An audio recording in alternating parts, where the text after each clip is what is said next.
Ashley Chung, and a current freshman at the University of Wisconsin-Madison, where I'm studying conservation biology and community and environmental sociology. I would like to share my thoughts as a SustainableScoop contributor on the state of democracy relative to peace and sustainability. I call the city of Washington, D.C. home, and what happened in my city last week brought tears to my eyes. I saw streets become battlegrounds, I saw anger and animosity, and I saw the reality of what this country is with my own eyes. My name is Matthew and I'm calling in from France, where I currently study. When I think about Wednesday's events, I think first of my mother. She spent 10 years of her career with an organization called Close Up, and the idea was to teach civic engagement close up. So she would bring students from Micronesia and the Marshall Islands to Washington, D.C. to learn about the United States political institutions, and she would bring American students to the Republic of the Marshall Islands and Micronesia to learn about their political institutions. And the idea was that the way that you ensure that we have a healthy democracy is to participate, whether that's protesting, whether that's going to meetings, whether that's voting. President-elect Joe Biden, in his nationally televised speech, said that the scenes of chaos at the Capitol do not reflect the true America. This is not who we are. But the sad reality that we have to face is that this is who we are. America is a faulty nation. Almost 330 million of us, divided by race, class, gender, and so much more.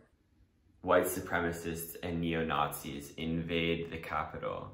It felt like a personal attack, because everything that I had learned, that yes, it's important to protest, yes, it's important to think critically about those in power, but that at the end of the day, we still have to respect our democratic institutions. We live in a time where the rich and the poor, the red and the blue, the educated and the uneducated, we are all so disconnected from one another.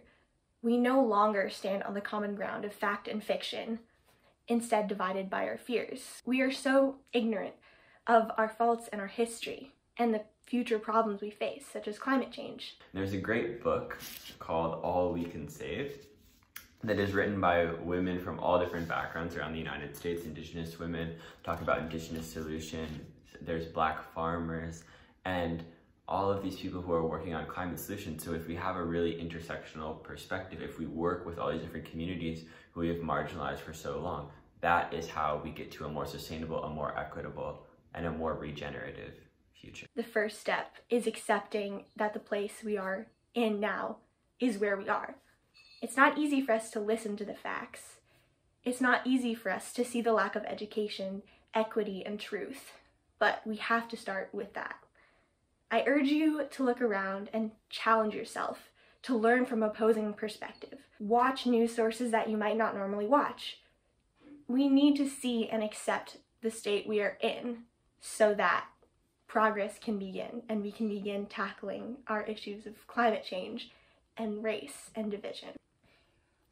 Coming to you from the SustainableScoops District of Columbia with a Worldview, I'm Ashley Chung. Thanks for watching. Like, share, and subscribe.